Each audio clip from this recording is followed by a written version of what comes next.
Did you know that Genya and Sanemi had a younger sister that's named Sumi? I bet you did. And if you did you also know that she isn't the only Sumi in the entire Demon Slayer series? One of the girls from the Butterfly Mansion is also named Sumi. She and her sisters helped Tanjiro to learn the total concentration constant, and she also tried helping Nao and Aoi as they were being abducted by Tengen as he needed some girls for his mission. Aoi is the heaviest female character in Demon Slayer. You may not know this, but one of Tengen's wives is bisexual. That would be Suba, and it was her that persuaded Tengen to marry her. You see, Tengen's prospective wives was actually Suma's younger sister, but Suma wanted to go for herself. So she crashed through the door during the marriage interview, and wouldn't you know it, Tengen chose her. And in the end, she was also open to Tengen taking more wives.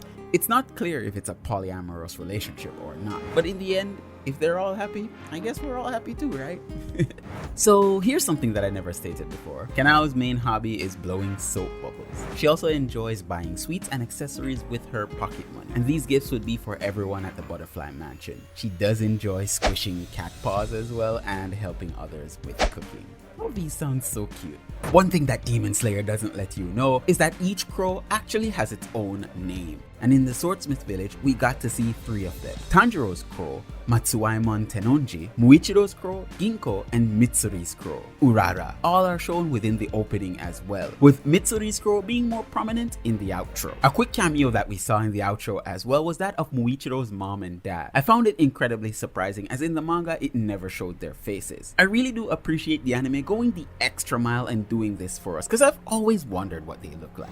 A quick scene that was missing in the anime in season 3, The Swordsmith Village, episode 2, was this of Tanjiro and Muichiro's crow going at it. They really don't seem to like each other, do they? It may have only been one panel in the manga, but it really does cement how each crow has their own personality, just like humans, and may not get along with their colleagues. Tanjiro's crow is very direct and work-oriented, while Muichiro's crow, Ginko, loves to bully people along with other animals, where she lays on the Muichiro is boss sauce pretty thick.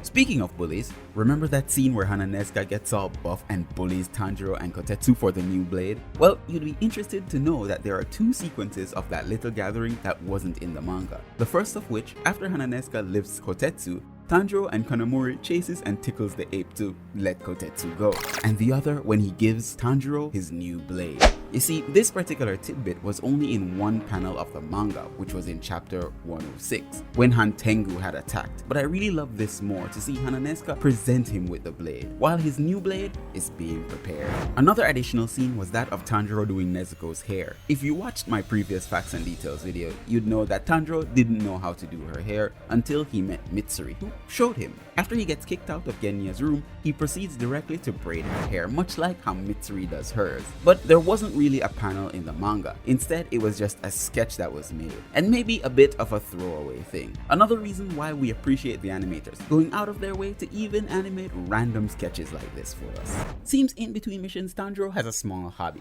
He writes letters. A few people which he writes letters to are Yuro Kodaki, Senjuro, the ladies from the entertainment district, Uzui, and Tomioka, although Tomioka never writes back. I think the main reason is because his crow is old and frequently loses his letters or gives him incorrect information. As such, he's always showing up late for fights and such. This may also be the reason why he showed up late to Tanjiro's family being murdered. I think it's time we invested in a better communication system, don't you think? Giyu has never been seen smiling in the series, except for when he sees or eats his favorite plate of food, which is Suyaki Daikon. This dish is made with salmon and daikon radish in soy sauce. Yummy.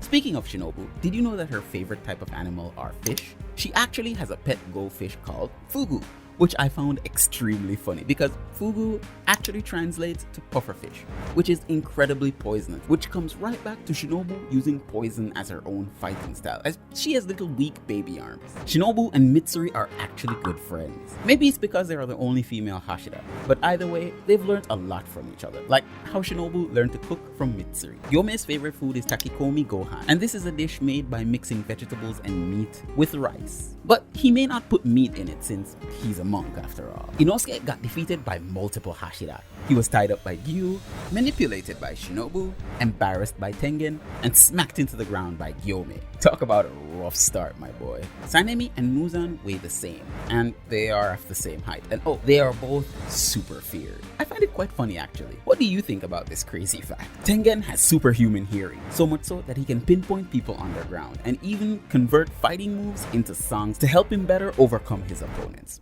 Pretty cool, right? We all know Tengen is the Hashira of sound, but what you may not have known is that he killed 2 of his own brothers. Why, you asked? This is how his father trained him to be. By fighting against each other and training non-stop, he would have raised some of the best shinobi in all of Japan. But Tengen was disgusted by this practice and so left after another one of his brothers had died. Here's Tengen's original design. Anticlimactic, huh? He looks like he has anemia with significantly less muscles and more of a wrapped face. Yikes, looks like he needs to hit the gym a little more. I'm really glad that we didn't get this design and we got this Chad instead. When Rengoku was first introduced, we see that he has a symbol on his back with some writing. Funny how Goku from Dragon Ball has something similar. But anyways, back to Demon Slayer. If this symbol looks familiar to you, it's because it's nearly everywhere. On the Demon Slayer title at the beginning of each episode, and also on the swords of the Demon Slayers. The symbol means destroy or exterminate. Within the manga, Rengoku's 9th form was not a dragon. It was the animation studio who decided to make it as such, and you know, the creator supports this and so do we. This perfectly emulates the power of his final strike, as dragons are seen as some of the most powerful creatures in all of modern folklore. There is one fact that I'll spoil. All the Hashira are currently subscribed to Varistudiostv, and they're doing tryouts, so if you don't want to miss out on your chance to become a powerful Hashira yourself, hit that subscribe button with notifications on.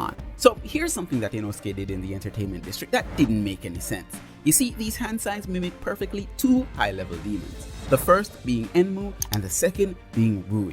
But how could Inosuke know this when he wasn't present for both these scenes to see these demons in person? But you know who was? Tanjiro was. Well, maybe there's a possibility that Tanjiro told him in painful detail of these fights. Who knows?